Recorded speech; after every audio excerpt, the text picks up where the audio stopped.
저체온증은 체온이 35도 이하로 떨어지는 현상을 말하는데 산행 준비가 소홀할 경우 겨울뿐만 아니라 사계절 내내 언제든 발생할 수 있습니다. 특히 일교차가 크고 아침과 저녁 기온이 낮은 겨울철에는 야외 활동 중에 저체온증 발생 위험이 높아지는데요. 산행 중에는 사망에 이를 수도 있는 심각한 상황을 초래할 수 있기 때문에 각별한 주의가 필요합니다. 매년 늦가을부터 겨울철에 산에서 저체온증으로 구조되거나 사망하는 사례는 우리의 생각보다 정말 많습니다. 실제로 국립재난안전연구원의 분석에 따르면 2003년부터 2015년까지 11월에서 3월 사이에 저체온증으로 총 2,781명이 사망한 것으로 확인되었으며 그중 대부분이 야외 활동 중에 발생하였습니다. 저체온증의 연령별 발생 비중을 살펴보면 40에서 50대가 41%, 60에서 70대가 35% 순으로 발생 비중이 높은데요. 젊은 층의 경우에도 산에서 사망하는 사례가 많기 때문에 절대로 방심해서는 안 됩니다. 그래서 이번 시간에는 저체온증의 발생 원인과 증상, 예방법, 발생 시 대응 요령 등을 정말 꼼꼼하게 알려드리도록 하겠습니다. 이번 영상의 모든 내용을 끝까지 주의 깊게 시청하시고 즐겁고 안전하게 아웃도어 라이프를 즐기시길 바라겠습니다.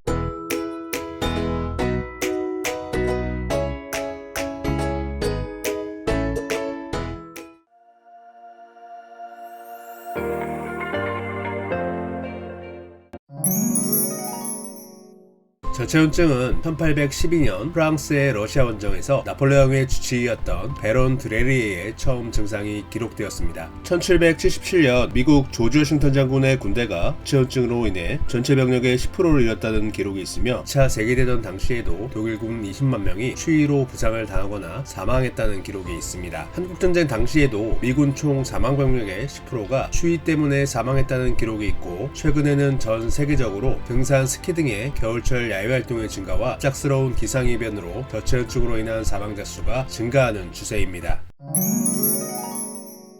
저체온증은 인체가 정상 체온을 유지하지 못하는 상황으로 중심 체온이 35도 미만인 경우를 의미합니다. 저체온증에 놓이게 된 환자는 이해할 수 없는 감정의 변화와 짜증을 나타내며 의사결정을 제대로 하지 못하게 됩니다. 더불어 저체온증은 신체의 대사속도와 혈액순환 지장을 초래하고 쉽게 피로감을 느끼게 하고 운동 능력을 떨어뜨리게 됩니다. 심장, 폐, 뇌 등 생명을 유지하는 중요한 장기의 기능도 저하되기 때문에 심각한 상황을 초래할 수 있죠. 저체온증의 증상은 체온에 따라 경증, 중등도, 중증으로 나눌 수 있습니다. 경증 저체온증은 체온이 33도에서 35도인 경우를 말하며 신체가 떨리는 현상이 시작되고 피부에 닭살로 불리우는 상태가 발생합니다. 피부혈관이 수축하여 피부가 청백해지고 입술이 청색을 띠게 되죠. 방향감각과 균형감각을 잃게 되어 쉬운 길에서도 넘어질 수 있으며 어지럽고 피곤해서 잠을 자고 싶은 충동을 느끼게 됩니다. 발음이 부정확해지며 단기 기억상실증이 발생할 수 있습니다. 중등도 저체온증은 체온이 29도에서 32도인 상태를 말하며 근육떨림이 멈추고 뻣뻣해지며 동공이 확장되기도 합니다. 심장박동과 호흡이 느려지고 의식상태가 더욱 악화될 경우엔 혼수상태에 빠지게 됩니다. 체온이 28도 이하로 떨어지는 중증의 저체온증 상태가 되면 심정지가 일어나거나 혈압이 떨어져 의식을 잃게 되고 각막 반사나 통증 반사기능 등이 소실되어 사망에 이를 수 있습니다.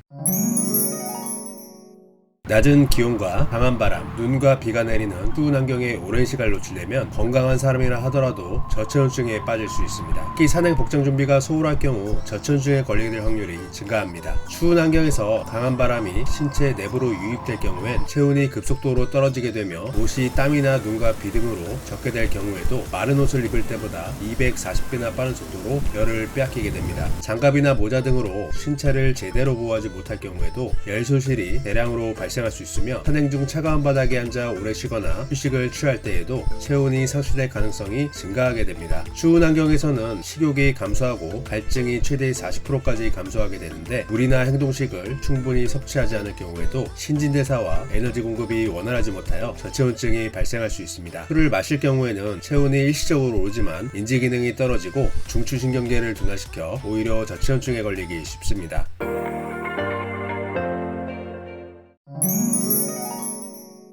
겨울철 산행에서 저체온증을 예방하기 위해서는 특히 복장 준비에 신경을 쓰셔야 하는데요. 머리를 통해 신체의 열이 30에서 50%가 빠져나가기 때문에 이 부위가 외부에 최대한 노출되지 않도록 모자나 바라클라바, 네거머 등을 통해 보호하는 부분이 중요합니다. 또한 체온이 빠르게 손실될 수 있는 면 소재 의류 착용은 피하셔야 하며 땀이 최대한 나지 않고 신체가 건조한 상태가 되도록 이동과 휴식 중에 의류를 입었다 벗었다 반복해야 합니다. 상황에 따라 옷을 겹쳐 입거나 벗으며 체온을 조절하는 기술을 레이어링 시스템이라 부르는데, 두껍거나 부피가 큰 단일 레이어는 땀을 과도하게 흘려 체온 저하를 유발할 수 있기 때문에 가벼운 레이어를 여러 겹 착용하는 것이 체온 조절에 유리합니다. 좀 더 자세한 복장 준비 방법은 엔딩에 연결된 영상을 참고하시면 되겠습니다. 산행 출발 전에 기상청 홈페이지에서 산행 날씨를 확인하시고 기온에 맞게 복장을 준비하셔야 하는데, 이때 주의하실 점은 바람의 세기에 따른 체감 기온을 고려해야 한다는 점입니다. 바람이 강하게 부는 정상부나 능선에서는 실제 기온보다 훨씬 낮은 체감 기온으로 인해 저체온증이 발생할 가능성이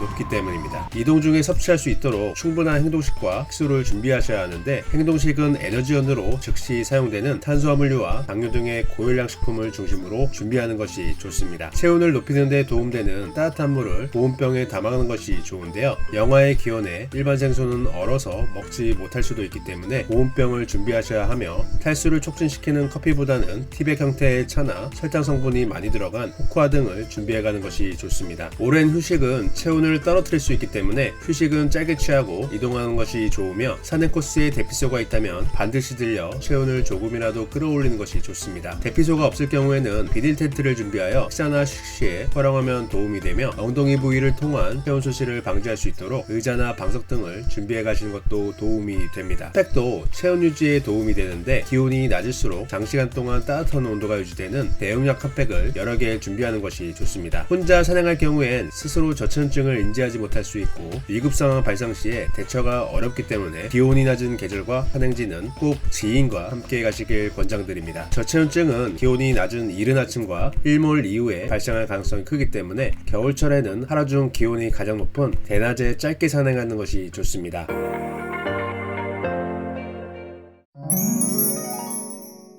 저체온증은 주변에서 빠르게 인지하고 대응하는 것이 중요합니다. 우선 환자를 차가운 바닥으로부터 격리시켜야 하는데, 바닥에 돗자리나 의류 등을 깔고 앉히거나 눕혀야 합니다. 그런 다음 젖은 옷을 마른 옷으로 갈아입히고 패딩이나 침낭 등을 덮어 체온 손실을 막아야 합니다. 이렇게 하면 체온이 시간당 0.5도에서 2도 정도 올라가는 효과가 있습니다. 옷을 갈아입지 못하거나 여벌옷이 없을 경우엔 주변 사람이 직접 껴안는 것도 도움이 될 수 있으며, 시중에서 판매하는 은박담요를 덮어주는 것도 많은 도움이 됩니다. 당분이 많이 들어간 따뜻한 음료를 조금씩 천천히 섭취하도록 하여 체온을 끌어올리는 것이 좋은데, 탈수와 열 손실을 초래할 수 있는 술과 커피 제공은 지양하셔야 하고, 초콜릿과 같은 고열량 식품을 섭취시키는 것이 좋습니다. 단 주의하실 점은, 이러한 행위는 환자의 의식이 있을 경우에만 시행하셔야 합니다. 의식이 없을 경우엔 질식을 유발할 가능성이 있기 때문입니다. 팩을 겨드랑이나 배 위, 사타구니 사이에 집어넣어 체온을 천천히 끌어올리는 것이 좋은데, 주의하실 점은 팔이나 다리에 팩을 놓아 피부에 직접적으로 열을 가하거나 갑자기 뜨겁게 만들면 차가운 피가 심장과 뇌로 빠르게 몰리게 되므로 뇌졸중이나 심장마비를 초래할 수 있다는 점을 명심하셔야 합니다. 혈액순환이 원활하게 이루어질 수 있도록 전신을 마사지해주는 것도 좋습니다. 위와 같은 방법으로 환자가 다시 걸을 수 있을 정도로 컨디션을 회복한다면 즉시 하산하는 것이 최선의 선택입니다. 저체온증이 중증으로 진행되면 심장이 매우 예민하고 불안정한 상태에 놓이기 때문에 환자를 거칠게 다루면 심정지 가능성이 높아질 수 있습니다. 점점 상태가 악화되어 호흡과 맥박이 없는 경우라면 즉시 119에 신고하고 심폐소생술을 실시해야 합니다. 단순하게 심장 압박만 시행하는 것보다는 인공호흡을 함께하여 환자에게 따뜻한 공기를 함께 불어넣는 것이 도움이 됩니다. 구조대 도착이 지연될 경우에는 불가피하게 불을 피워 환자의 체온 유지에 도움이 될 수 있는 환경을 유지할 수 있도록 해야 합니다. 이상으로 저체온증의 원인과 예방 팁, 발생 시 대응 노하우 등에 대해 전반적으로 꼼꼼하게 알려드렸는데요. 저체온증은 누구에게나 심각한 상황을 초래할 수 있다는 점을 명심하시고, 사전에 기상예보를 확인하고 철저한 준비를 통해 안전하게 등산을 즐기시면 좋겠습니다. 이 정보가 도움이 되었다면 좋아요, 구독, 알림 부탁드리겠습니다.